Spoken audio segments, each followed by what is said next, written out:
All right. Our goal here at this class, and all the classes here, is to come in and do yoga today, take care of ourselves so we can do yoga tomorrow, next week, next month, next year.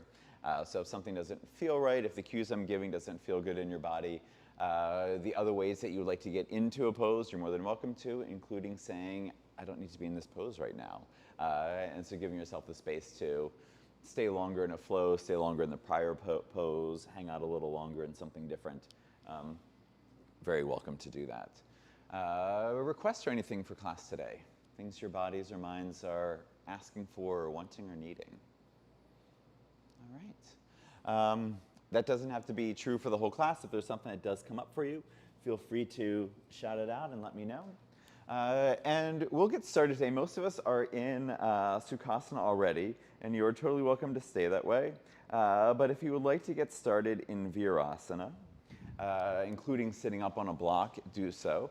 I'm going to try it, but my scooter met a very big pothole on Chestnut Street the other day, and my knee is like, eh. So we're going to see how that feels. 311 also got a sternly worded message from me about construction hole that's been uncovered for a week in a dark part of the street underneath a tree. So we'll see how this feels. But I mentioned here in maybe using a block, rather than knees and feet touching as one modification, right? Not necessarily full Virasana here, but you can take your knees and feet hips width distance and sit back on one or two blocks if you would like to. And I might take that option to get started here. Doesn't feel too bad. And as you've made any adjustments that you have with your seat, just notice how it feels in this moment. You can allow your eyes to come closed or your gaze to be soft and unfocused.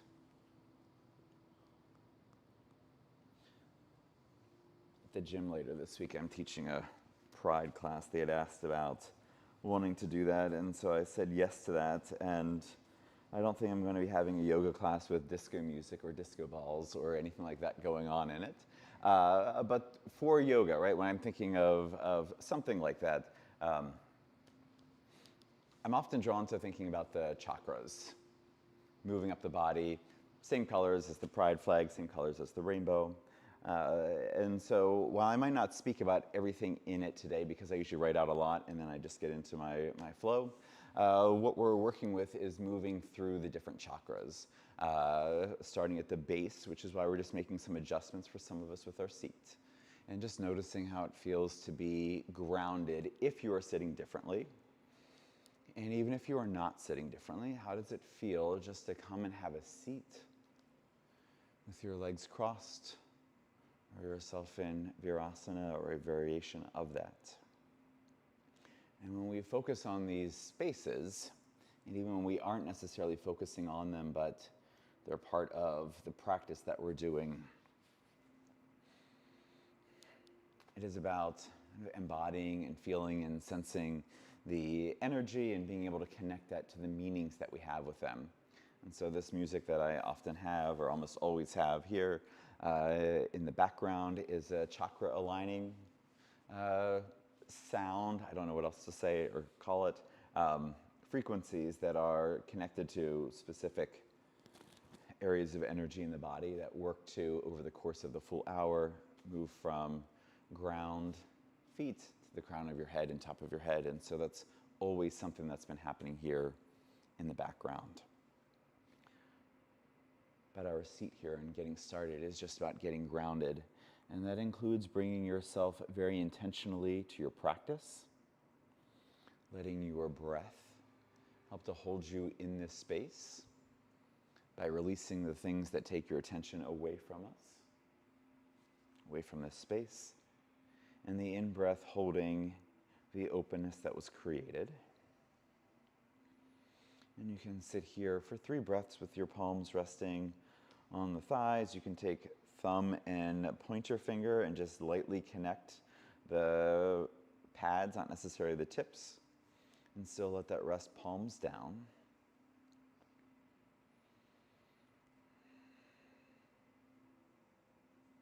And as we embody a little bit more of this groundedness, can you get heavier through the shins, through the tops of the feet or the sides of the feet, and feel this pushing down energy? And noticing in that groundedness, that energizing force through the legs, also helps you to sit a little taller and be a little bit more connected to other parts of yourself.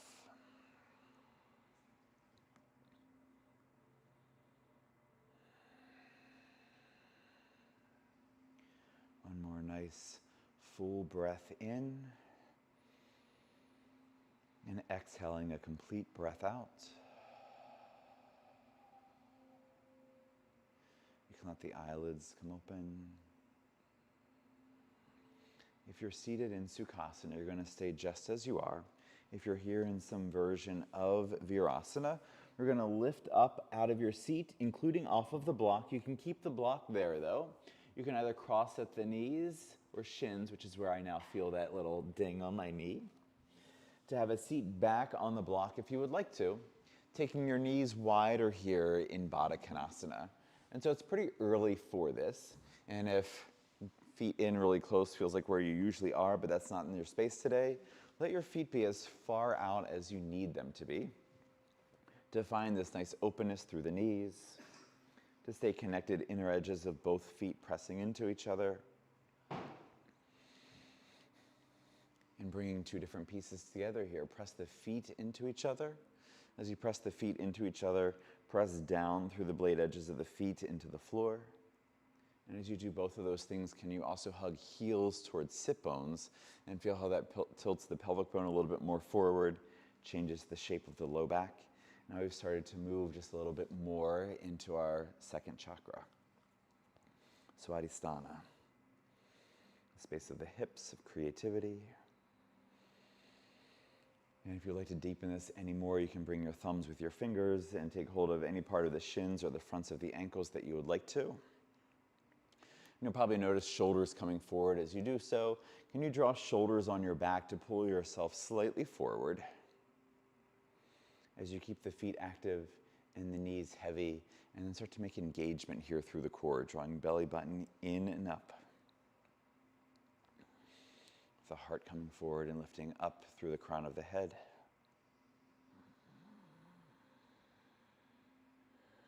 Three breaths here as well, in and out. And after we move through this pose in our 3 breaths, if you would like to, if Ujjayi breathing is part of your practice, it is a humid day out there, it is a warm day out there, you can begin to initiate Ujjayi practice after you've completed your 3rd exhale. And as you complete your 3rd exhale, for the rest of us or all of us, take hold of the knees, bring the feet back to the floor, lift yourself up however you need to place block toward the front of your mat. We'll make use of that there. Plant your hands where you need to. If you want or need a little bit of cat-cow stretching here, we'll get plenty more of that in your tabletop. Stay here in tabletop for another breath or 2. Otherwise, extend the legs back with a little bend to the knees. Send the sit bones back toward the heels. Send the inner thighs back to start to straighten the legs a little bit more. And you can pedal through the legs if you would like to. Kind of jumped up the chain here while you're stretching. I can talk a little bit about it with the heart chakra, the space here in the upper back where down dog puts a lot more pressure. Right? Our place of compassion, of care. Shoulder blades hug onto the back. Really feel connected to that space behind the heart. And if you've moved through some pedaling, you can start to bring yourself more towards stillness. If you're in child's pose or down dog, you can start to move into down dog for just a second, or bypass that completely for yourself. We're all going to find ourselves in Uttanasana here in a minute. Start to get higher here on the heels, and notice how that puts more weight into the hands, how there's now more pressure and force around the shoulder blades, around the back of the heart space. And on the exhale, walk, step, hop, or jump to the top of your mat.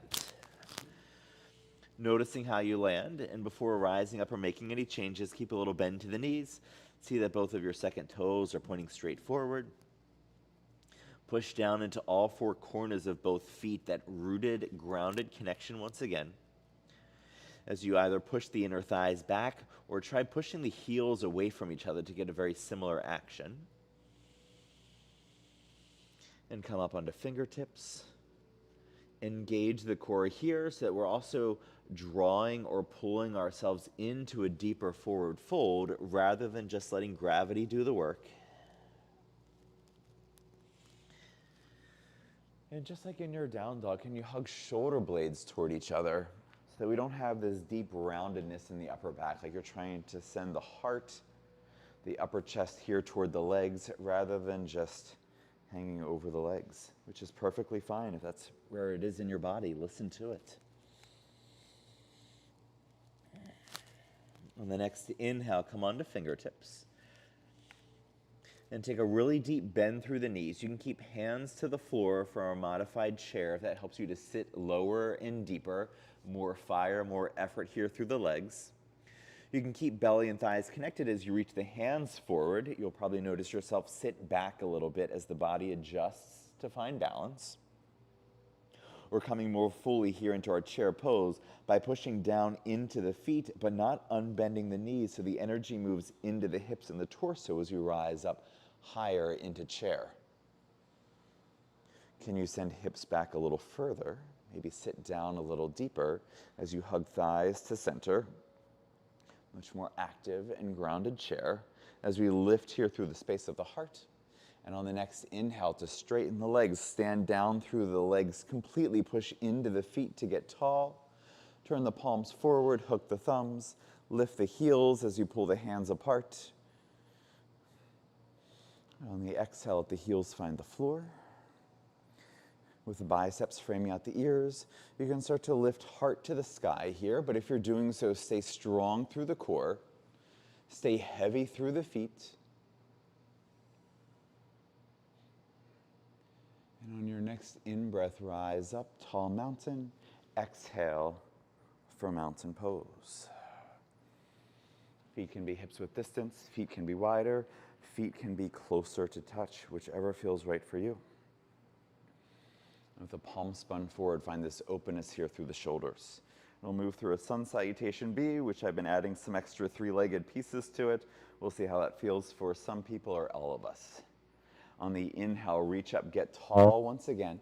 Urdhva Hastasana. And on the exhale, sit back and down into your chair. Good. Keep thighs hugging the center rather than rising up into it. Notice how it is to settle down into it. And on the next exhale, as we rewind through the steps we did before, start to hinge the hips more, coming forward, belly to thighs.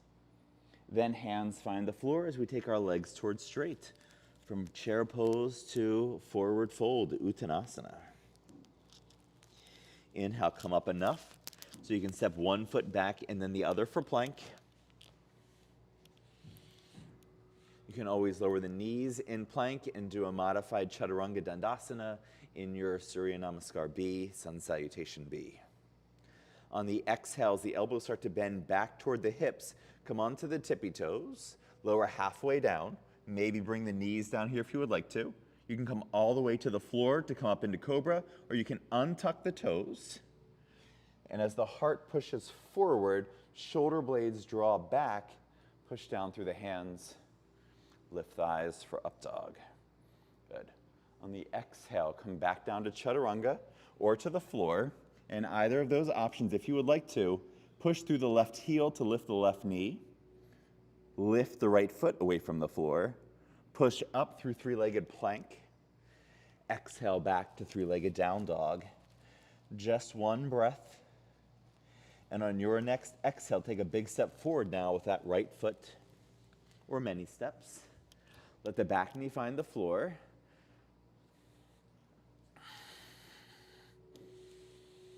Inhale, rise up, low lunge. You can exhale a little deeper into the lunge here. And on the inhale that follows, as long again as you're engaged here through the core, you can lift through the heart and add a back bend. Next in breath, come forward, frame it out, lift the back knee, take a big step back to down dog. And second side on the inhale, come forward to plank. Lower knees if you would like to.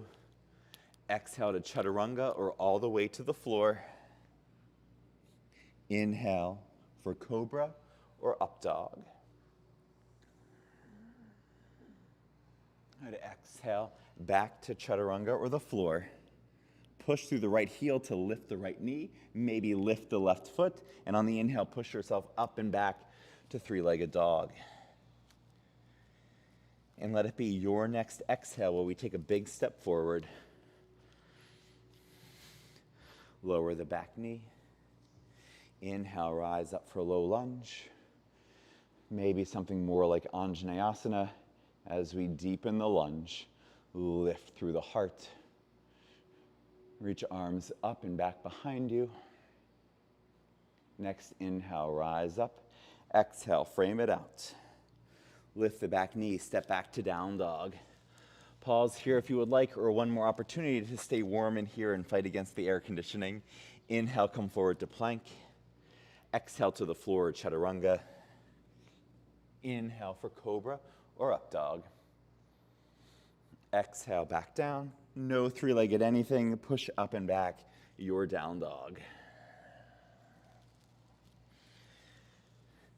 And take 3 breaths. If you would like a hip opener, give yourself the space for some three-legged dog with hip opening.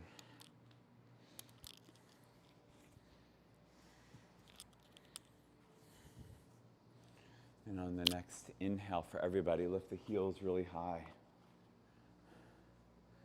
Walk, step, hop, or jump to the top of your mat. No need to rush if you're playing around with your down dog still. Exhale to settle in. On the inhale, any of the other options for chair is great. Otherwise, knees bend deeply as the arms reach wide and come more upright in your chair from the beginning.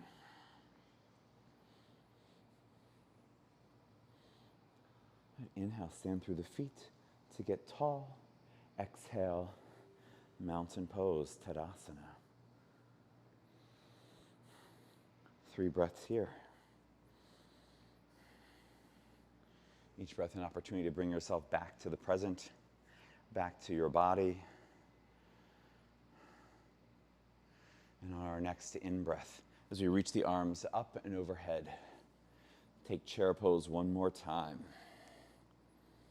And stay grounded in the the right foot. Lift the left foot away from the floor. Can you stay low in your chair as you start to extend that left leg back?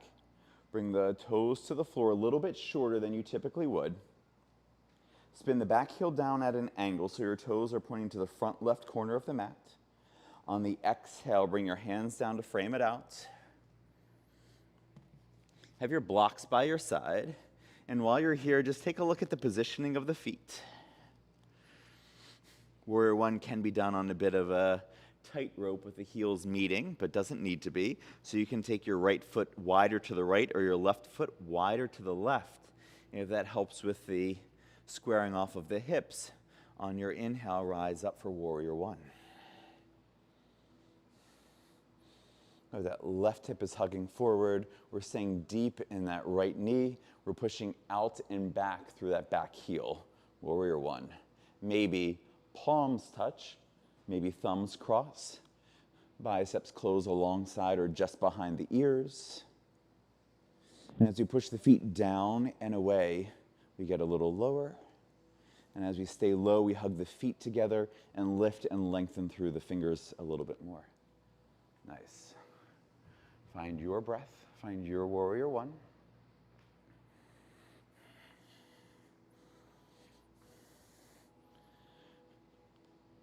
And on your next exhalation, come standing through that front leg.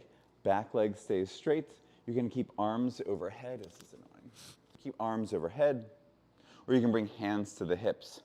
More effort with arms overhead. Put weight into that right foot as we start to hinge from the hips, reaching forward with the fingertips, coming halfway down, or at whatever point starts to feel like you can't go further. Let the hands find the blocks. Hands press down into the blocks. Without them actually moving, try hugging or drawing the blocks back toward the back foot. So we get a little bit of a cow stretch and a little bit of a heart forward here. And on the next exhale, lower down onto palms on blocks. You can lower the blocks. You might get to a place of removing the blocks.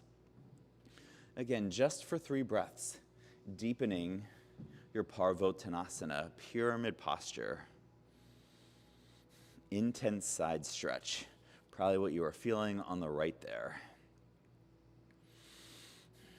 We stay strong in the right foot. We keep strength in that left foot so the hip isn't dropping. Your next exhale takes you to the depth of the forward fold for you. And on the inhale that follows, we're going to just come up halfway. Bring your left hand or your left hand on the block directly underneath your left shoulder. On the inhale, extend your right arm out to the right.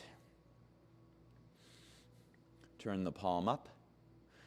Bend the elbow to bring the back of the hand on the low back.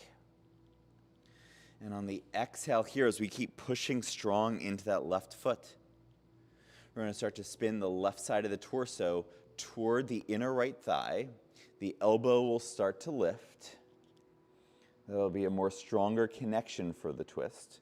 And as you find your range of motion in the twist, without just reaching the hand to the sky, can you reach the hand directly out from where the shoulder is? Right, so for me, it's still coming across here at an angle. There's more space for me to twist. But rather than letting the hand lead the way, while the body is not able to twist, can you twist deeper on the next exhale and use the twisting of the torso to take the hand a little higher, rather than letting the hand lead the way? Nice, everybody. If you're here for 2 more breaths, just one more thing to keep in mind.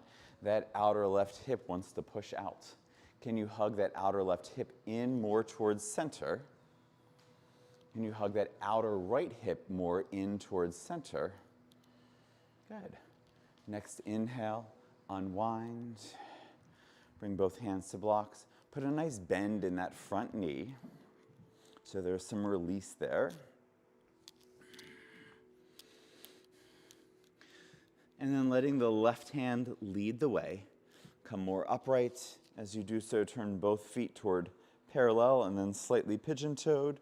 Prasarita Padottanasana. One of our options here for an inversion, if you would like to. The forward fold itself is an inversion, but if you'd like to take a headstand, you're welcome to. Keeping the arms reached out to the side if you would like, or hands to hips for more stability. Ground down through all 4 corners of both feet and hug to center. See that your big toes are in just a little closer than the heels. And with the feet hugging to center and standing firmly down, let the inner thighs move back to start to pitch you forward. Then hinge from the hips, coming down, finding that halfway point just again. Hands can find the floor if you would like to. Hands can reach to take same side ankles, so right hand to right ankle, left hand to left ankle.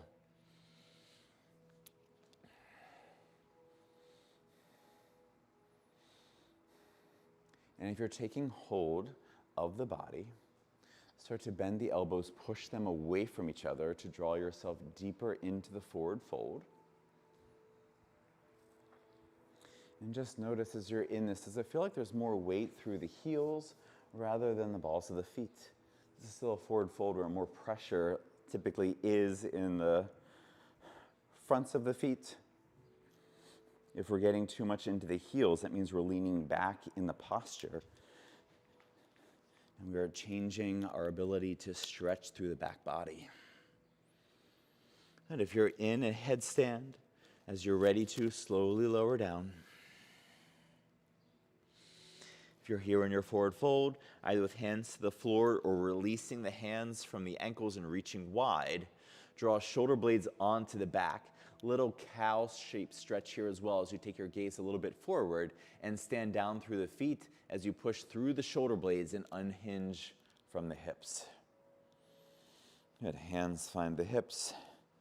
Heel toe the feet to center.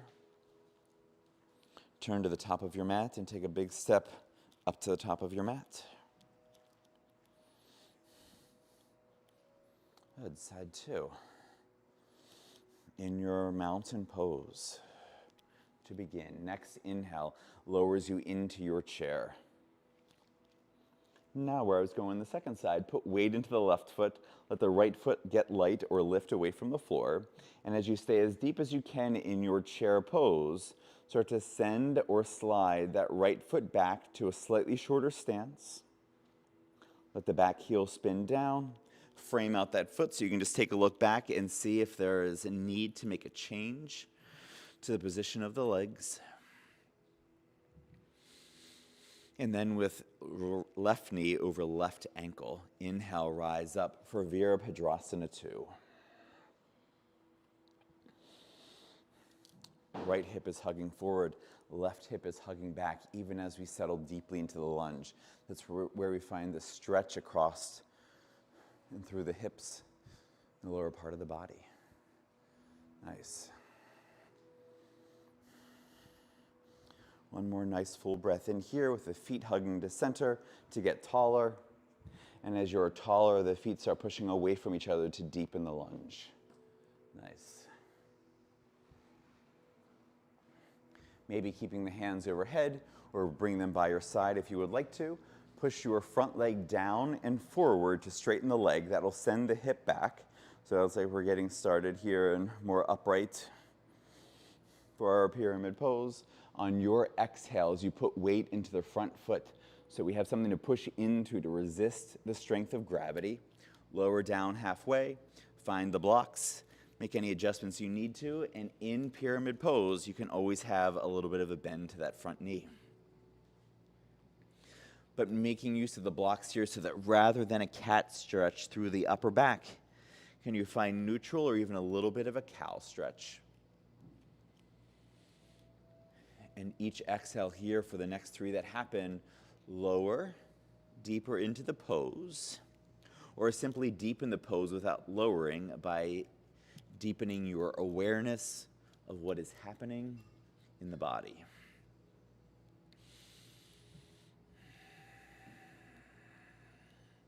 All right, so bring all these pieces here. We've got the feet pressing down for groundedness. We've got a little bit of hip opening here with the legs in different planes. We've got our core active. We're paying attention here to what's happening to the space behind the heart. We're keeping the chin lifted, looking out for the throat. And on your next exhale, find the depth. Whatever this looks like on this side, let it be as different as it needs to be.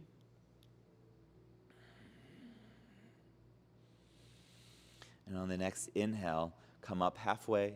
Make use of the block if you need to. Right hand directly underneath the right shoulder. Reach the left arm out to your left. Turn the palm to the sky. Bend the elbow so that the back of the hand finds the low back. And on the exhale, the elbow rises because the torso is twisting. The inhale that follows wants to pull you out of the twist. The exhale that follows allows you to go a little deeper. And just checking in with the elbow and the shoulder there.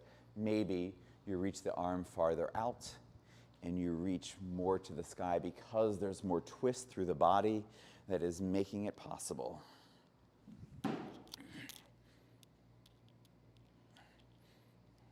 Good. Next in-breath, unwind. Nice little bend to that front knee. You can place the blocks off to the side. Let the right hand lead the way here as you come upright, turning the feet to parallel. Don't change the distance, though. Rather than a forward fold here, we're going to come to Goddess Pose or Utthita Konasana. And so from your stance, keep the toes right where they are, but bring both heels in a little closer. Put just a little bend to the knees and see that knees and toes are pointing in the same direction. And if you need the support, bring hands to thighs as you sit a little deeper. Actually, we'll all start with that. Hands to thighs as we sit a little deeper, sorry. Knees try to hug to center, thumbs push wide, so there's tension here through the legs. The inner thighs are heavy, the core is strong. You can stay here with hands on thighs if you need to, or coming a little bit more upright. We'll place the hands in front of us, place right hand on top of the left palm, and you can bring their hands just to the space underneath the belly button. And either finding stillness here. You can start to rock front and back, deepening the bend through one knee while you unbend the other and just find some movement.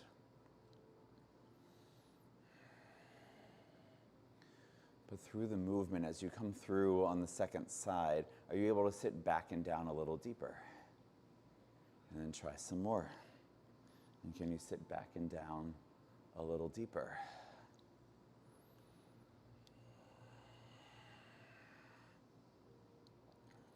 Good. Next, inhale as you stand down through the feet. Release the hands down by your side. Reach them wide, reach them up and overhead. On the exhale, hands find heart center as you heel toe the feet toward each other. Stay in the middle of the mat, but turn to face the front of the room. Anjali Mudra here. Samastiti, a variation of mountain pose. We'll move through a vinyasa flow. Following the breath, as the breath moves in and down on the inhale, release the hands. And as the belly moves wide from the breath, take your arms wide. And as the exhale begins, reach arms up and overhead. Little bend to the knees as you hinge from the hips, reach forward, fold in, Uttanasana. Inhale, come up enough to walk the hands forward and the feet back for your down dog. And you're more than welcome to stay here in your down dog. Or on the inhale, push forward to plank.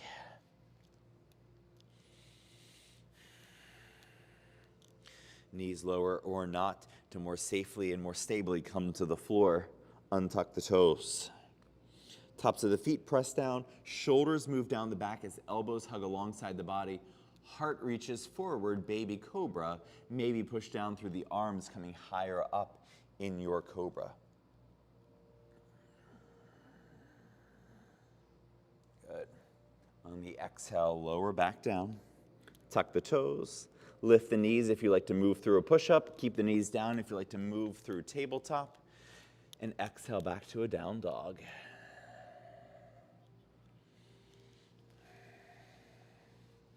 Inhale, get really high on the heels. On your exhale, walk, step, hop, or jump to the top of your mat.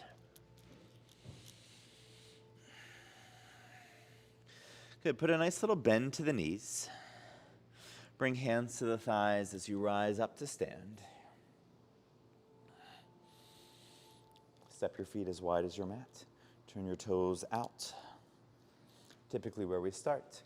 We're going to move through this twice, possibly moving closer to Malasana 2 where the legs are and feet are pretty much touching. But if the wider stance is better for you, stay right here. If you feel pretty comfortable with it and you're here exploring a little bit what's happening, rather than feet hips width distance, can you just bring them in a little bit, rather than feet mats width distance, can you bring them in a little bit closer? Just to see how Malasana feels with a little bit of a different stance.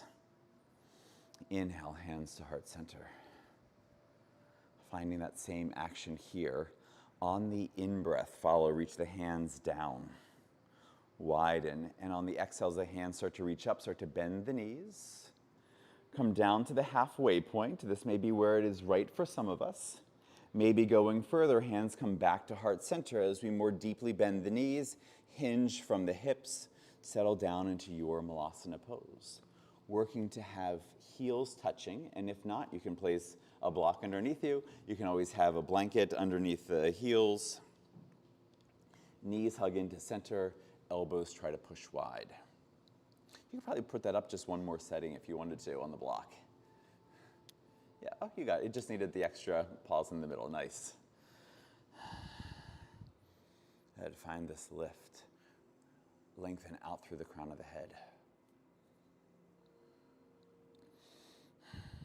On the next inhale, stand through the feet to rise up to tall mountain. Bring the feet so that they're in line with each other, hips width distance at least, maybe closer if you're moving to a closer stance next time around here. Right elbow bends, hand finds the upper neck or the upper back, left palm presses into right elbow. Right, keep the inner thighs pressing back, keep your core strong, and as you push up through the right elbow, can you start to take the hips to the right and take a modified crescent stretch to the left. If this feels like a lot on that left side, you're welcome to have left hand alongside you or left hand to left hip if that gives you more stability. Inhale to rise up, arms overhead. Exhale, left elbow bends. Right hand finds left elbow. Push up and lengthen here on the left. And keep lengthening as you start to stretch off to the right, hips to the left. That right shoulder keeps pushing forward. That left hip keeps pushing forward. Maybe gaze moves to the sky. I didn't say it on the other side, but if you would like to. And on the next inhale, rise back up. Either keep the arms overhead, keep your closer stance, take a hips width distance stance, take a wider stance if you need to. And on the exhales, hands find heart center, start bending through the knees. If you have your feet touching, the knees need to move wide while we stay grounded on the inner edges of the feet. Keep bending through the knees and hinging from the hips. A lot more difficult to bring arms to the inside. We're not going to be here for as long as we're on the other side. This is really tight, right? But how much more effort is it just with the change of your base? Oh, where's the question coming from? Oh, sorry there. We do still want them flat on the floor, yeah. You could still do the thing with the blanket if you need to. You're like halfway there. We'll do this a couple more weeks, you'll be fine. But the body is opening and figuring it out. Do you do Malasana too? Sometimes? Yeah, all right. We haven't done a whole lot with it today, but like just getting into stuff. So I lied and said we weren't going to be here very long. Hands find the floor. Lift the hips. Stay in your forward fold, but enough bend to the knees that you can move the feet to your forward fold. Yeah, in any of our Malasanas, we do want heels to be connected to the floor. Just looking out for the arches of our feet, the ankles, and stability, the possibility of falling out there. So we're going to take a deeper forward fold. We have the possibility of Gorilla Mudra or Gorilla Pose if you would like to. If that's not where you are today, or you don't know what I'm talking about, a couple of steps first. Rather than hands in front of the feet, you can bring hands alongside the sides of the feet. You can take hold of the backs of the ankles. You might be able to reach and take hold of opposite elbows behind the shins, behind the calves. Or if you're familiar with Gorilla Mudra or Gorilla Pose and you would like to, we turn both of our palms up to the sky, slide the right hand underneath the right foot. Put the ball of the foot into the hand, toes to the crease of the wrist. Do so for the other side as well. We're not trying to really lift the heels. But for those of you who are in Gorilla Mudra, we start to bend the elbows forward and wide to draw yourself more firmly, more deeply into your forward fold. Nice.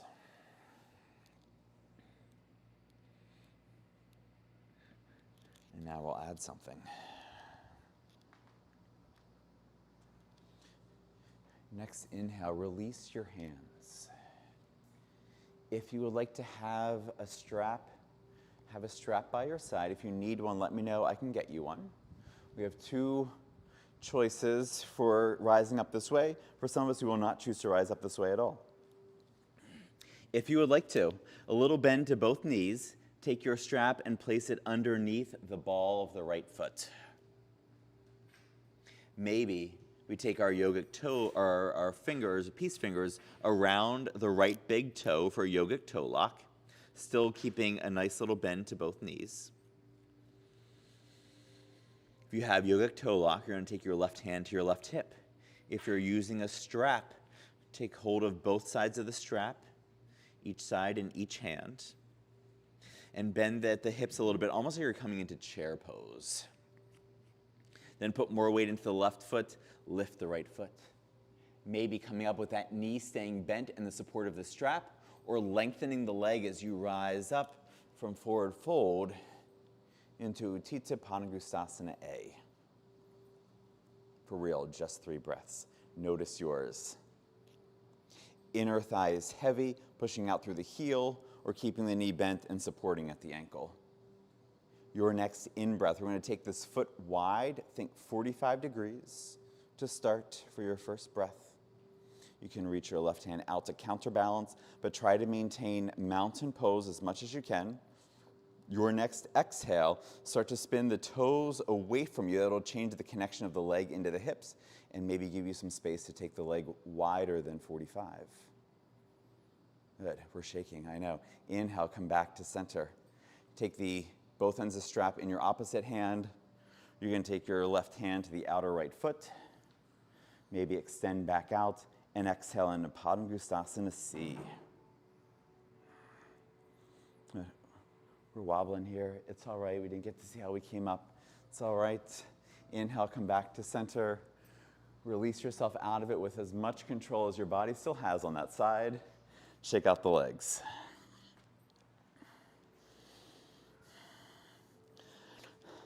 So just to be demonstrative here for the other side, sometimes it's easier because we've done it once already, but visual can also be nice. For the strap or the yogic toe lock, right, there's a lot of core stuff that has to happen here. We have to really look out for the low back as we're rising up, and so a little bend to both knees gives us that support. As you put more weight into one side, other side we give the space to lift, and you can rise up like this. Where it requires even more strength is to rise up with sending your leg forward, unhinging from the hips, and rising up for A, catching your balance, switching to B, and then C. All right? So if you would like to try that, we're all going to come back into a forward fold, not for gorilla pose again, unless you would really like to, but for us to all have opportunity to try this on the second side. Either yogic toe lock around the left big toe or strap underneath the ball of the left foot. Enough of a bend to the knees that you feel like you have some stability, and we free up knees and hips from locking out.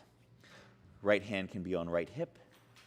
We can sit the hip back a little bit more like we're coming into a chair pose as we get lighter through the left foot, and either keeping that knee bent and rising up or extending the left foot out as we sit back to make the clearance to rise up. 3 breaths if you've got it. Again, outer hip heavy, inner thigh heavy. Finding or feeling mountain pose as much as possible, including tightening the grip on your strap. Next inhale, we're going to take wide to 45. Pause.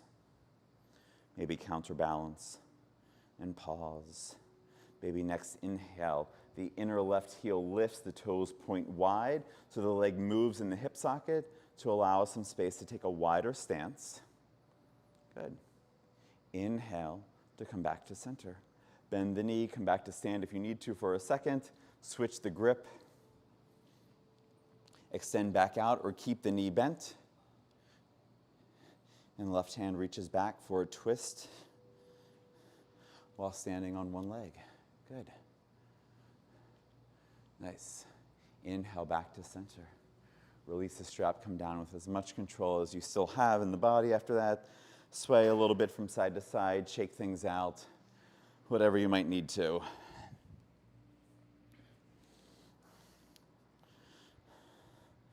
You have a reason for trying that. Find yourself at the top of your mat. So we're just going to move through a quick vinyasa flow and come down to sit for the last portion of class here. Inhale to reach up and lengthen. Exhale to fold.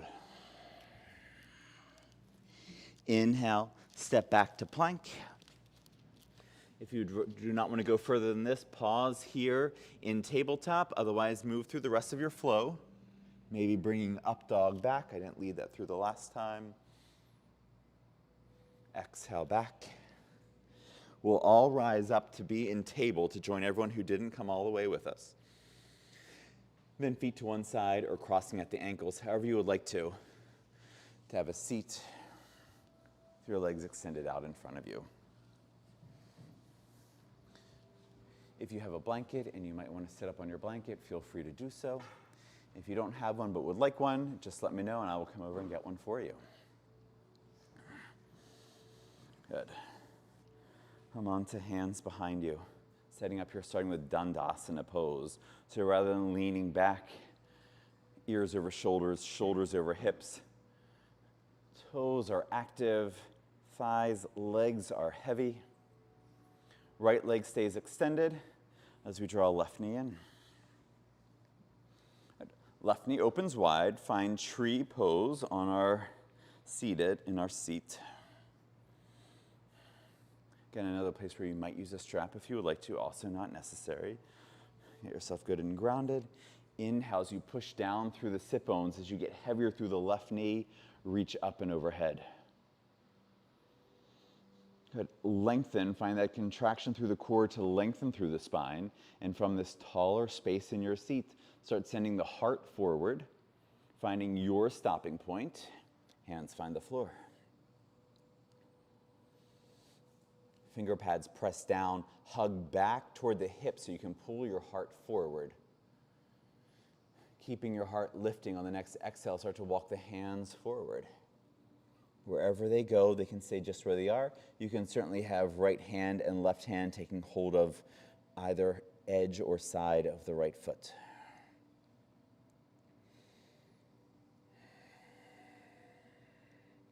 Good. Lift chin away from chest. Lengthen crown of the head toward the toes. And on your next inhale, as you walk the hands in and back, bring your left hand off to the left and turn your palm and your finger slightly away from you. And as you push down into the left hand, into the right heel, and into the left leg, send hips up in a modified wild thing. You can stay here with right heel down, toes up, or you can come to the inner edge of that right foot if that makes this more stable. If it just feels better or nicer, why not? Heart opening here, so we take the right hand more off to the right. And on the inhale, come back up with the hand, sit the hips back down into our starting point for Janu Shirshasana. Put a little bend to that right knee. Let your left foot come across. A place for a strap once again if you would like to. Heron pose or crouch asana. Take the strap around the ball of the foot. Or yogic toe lock if you would like to. Finding upright here, just like in Dandasana pose, in staff pose, we start by drawing knee to chest, and just notice how this feels. For some of us, we're going to stay here just like this. You might notice yourself starting to lean back some more. Can you lean forward a little bit and push into that left leg to stabilize? And on your next inhale, start to push out through the heel to lengthen the leg. Staying heavy in the left thigh, left knee. Start to bend the elbows. Draw the foot more in line with the eyes or the forehead. Another breath here, or two. Next, exhale with that contraction and strength through the core. One more time here as we think shin to knee, or shin to forehead. Keep shoulders down the back. Good. Next, exhale. Bend to the knee. Release the foot. Extend both legs back out.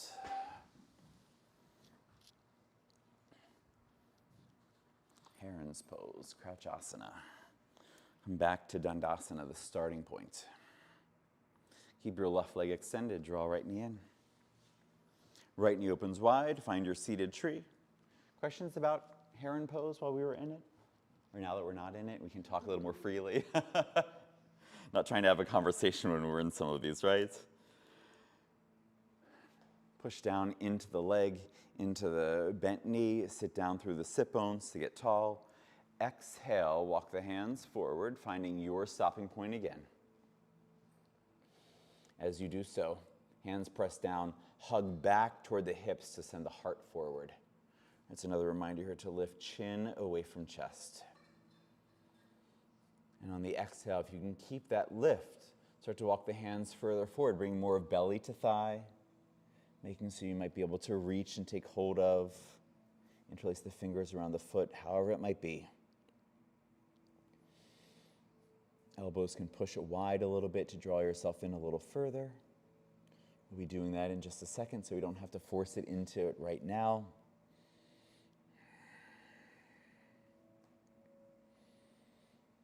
One more full round of breath, right?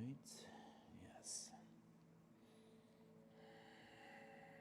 Next inhale, slowly start to come up. Right hand off to the right and wide, kind of figure out how it felt on the other side.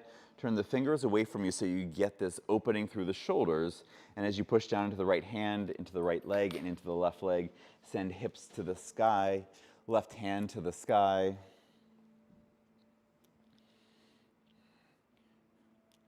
Modified wild thing, maybe really trying to find this heart opening by spinning the chest more toward the sky. And as the chest spins more towards the sky, then because our arm is deeply connected into the body, the left arm starts to reach out to the side because of the effort of the body and not just because of gravity.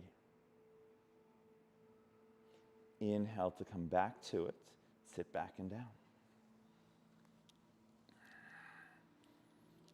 Little bend to the left knee.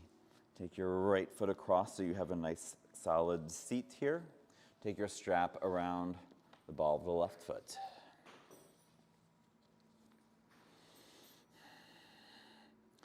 And pull on the strap to draw heart forward. Push into the right knee as you draw left knee in. Stay as upright as you can. Staying here on this side if you would like to, or on the inhales, the leg starts to lift, push out through the heel. Just notice how this feels in the side. Where did the leaning back start to happen? Can you bring yourself back to your center? Each of the next two exhales, an opportunity either to deepen the connection, shorten the distance of shin to forehead, or deepen your awareness of what's happening in the body where you are, so that whatever time you find yourself in this pose again, you have something to draw from, build from a deeper understanding about what is working, what is difficult. Good. Next exhale. Bend the knee to bring the heel down. Place your strap off to your side.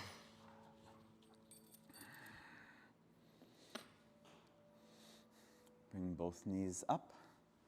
Come to have us lay down on your back here with the knees bent. Keeping an eye on time here, we're going to come into bridge. Some people may want to move their bridge right into Urdhva Dhanurasana. We did some of that tricep and crescent lunge. But we'll all start in bridge to start with elbows alongside the body.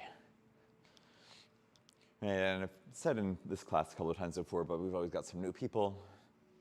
Bridge pose, rather than the shape that we think of being a bridge between knee or like the feet and the forehead, like across a river or a stream, is more about the bridge of the neck lifting, right? So the back of the head is pushing down, the shoulder blades are pressing down, the bridge is lifting our throat, our neck, our throat chakra. Stand down through the feet as you keep hugging thighs to center. Activate the glutes to get a little taller here. Be mindful about the shoulder blades pressing down. You can hug them a little bit closer if it feels like the spine is touching the floor. Anyone who knows and loves wheel, you're welcome to come into it. Be mindful about staying grounded through all four corners of both feet so the toes don't turn out. You can lower out of your bridge if you need to. You can lengthen the arms to push the palms into the floor to give more support to your bridge. You can interlace the fingers underneath. If you do so, try pulling the hands apart to maybe draw the heels of the palms a little closer. And for those of you who are in this bound variation of bridge, when you lower down, you can keep the bound posture and let the hips come to rest on the forearms, if that would be a really sweet stretch for you. And if you're in your bridge, get ready to lower down. If you're in your wheel and bridge, lower down. If you're resting on the forearms for a second, give yourself another breath with that.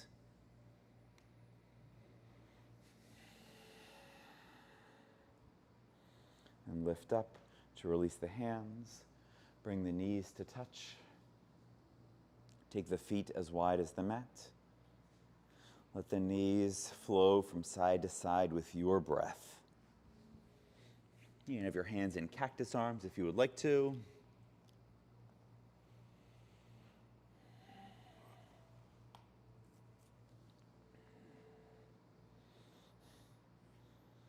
Keeping an eye on time here, if you would like to as well. The next time both knees descend to the right, you can take the right foot and lift it on top of the left knee. Knee pushes up as the foot pushes down. Maybe that left arm reaches bicep alongside the ear toward the back of the room for a stretch all the way through the left side. Maybe even try reaching that left knee as if you could reach and lengthen it just muscularly more off to the right so that the stretch moves from knee to hip and then hip through side body. And inhale, come back to center. Release both knees to the second side. Maybe left side, right? Maybe left knee finds its way on top of the right, or left foot finds its way on top of the right knee. Again, cactus arms if you would like to. Left foot is heavy, right knee tries to be light. You can reach the right bicep alongside the ear and arm to the back of the room. Then muscularly try to draw or push or lengthen the right knee further off to the left back corner.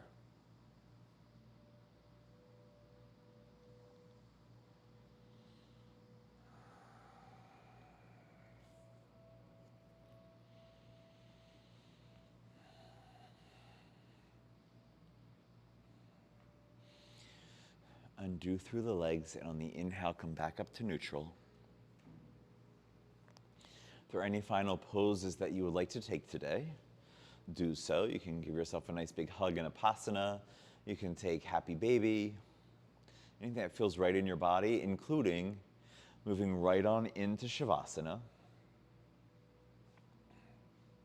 with hands resting alongside the body, with shoulders, fronts of the shoulders open. Gaze soft and unfocused. And whether you have a constriction through the back of the throat or not, as long as the season allows, can you draw breath in through the nose, feel it moving up to the bridge of the nose, close to the third eye chakra, before it turns back down through the back of the head, through the back of the throat, and into the lungs. The belly expands. On the exhale, can you trace the breath as it leaves the body, once again moving up to the bridge of the nose, near the third eye, and then out through the nose.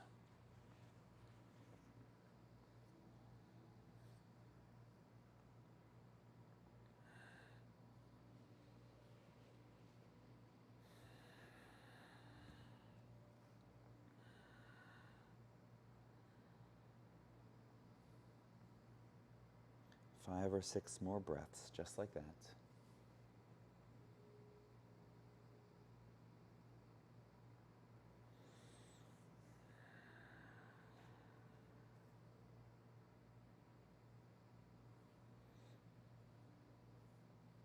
And even if it is just the subtlest awareness of connecting as the breath moves to the bridge of the nose.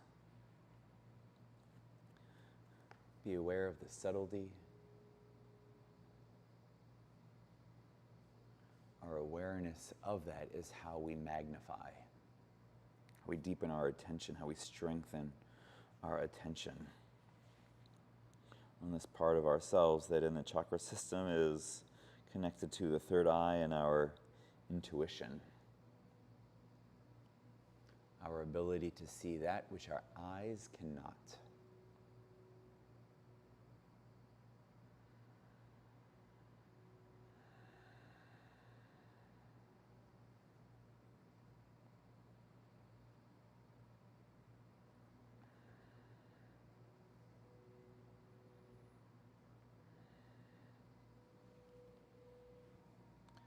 And after you've taken your 6 or 7 breaths,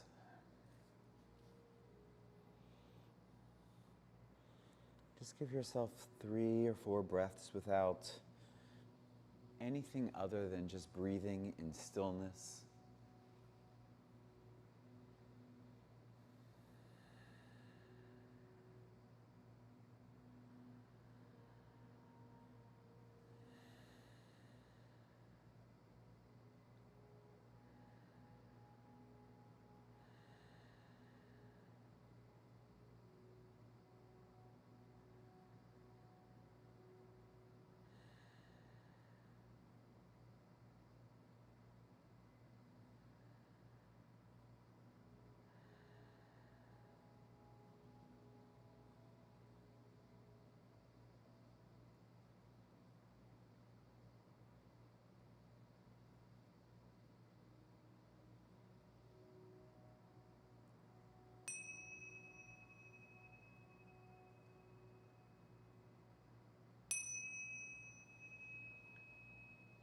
Let your next in-breath be deeper than the last. And your next in-breath deeper still, beginning to invite little movements into your body and making those movements as big as you need them to be.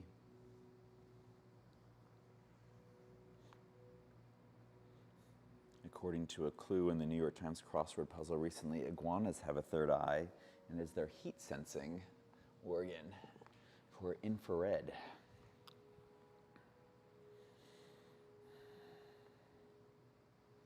Whatever bigger movements you're taking, you can start to draw into yourself again, giving yourself a nice big hug and rocking left and right, or whatever it feels like is good movement to massage over parts of the back body that might need a little extra pressure, connection, groundedness.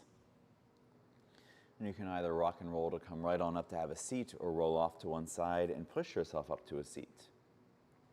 And rather than coming back to Virasana, either coming back to Sukhasana, crossing at the ankles or the shins with the knees closer, or taking the knees wider, heel to midline of the body, heel to ankle of the inner foot here for Siddhasana.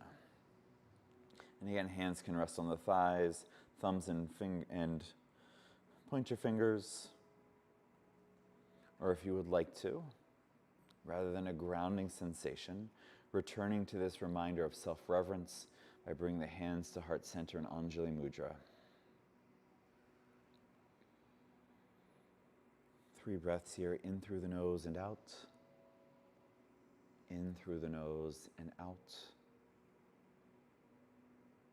One more time, and then if you would like to join with me in the sound of one Om. Nice full breath in.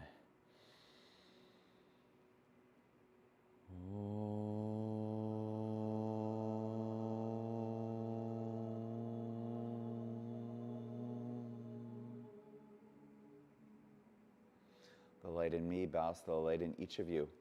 Namaste, everyone. Thank you for coming out today. Lots of things going on here. Yoga on the pier is happening. Always weather dependent. If you're thinking about doing it, check the weather beforehand. If it's Atisha is run by us, check out Union and make sure that it's running. Sign up for it, go for it. I think when I was here Monday, it looked like there were 72 people signed up for over there, so that's pretty awesome. Let's see, this upcoming Saturday is Kids Yoga Fun Night with Sarah. The day after that, on the 9th, is Harmonious Healing, a sound bath meditation with Elizabeth Zach. I will not be here for that. We'll miss that. Next Friday, the 14th, from 6:30 to 8, Larry is doing an inversions workshop. So a 90-minute class. You will not be inverted for 90 minutes. You'll be doing a lot to prepare yourself to be inverted for some amount of minutes. But great teacher with Larry. Check that out if you would like. And then the Friday after that is Yoga and Tabla with Anisha and Naren. Again, another 90-minute class of yoga set to the sound of some traditional Indian instruments and some information about it, an opportunity to probably play with it a little bit. That's how it happened the one other time. But Anisha, a great teacher regardless, something extra and fun to try. Enjoy it. Have a great time. Enjoy the rest of your week. If I see everybody back here again on a Monday or Wednesday, we'll do so. Otherwise, when we meet up again, we will do some yoga together again, all right? Take it easy, everybody. You're welcome.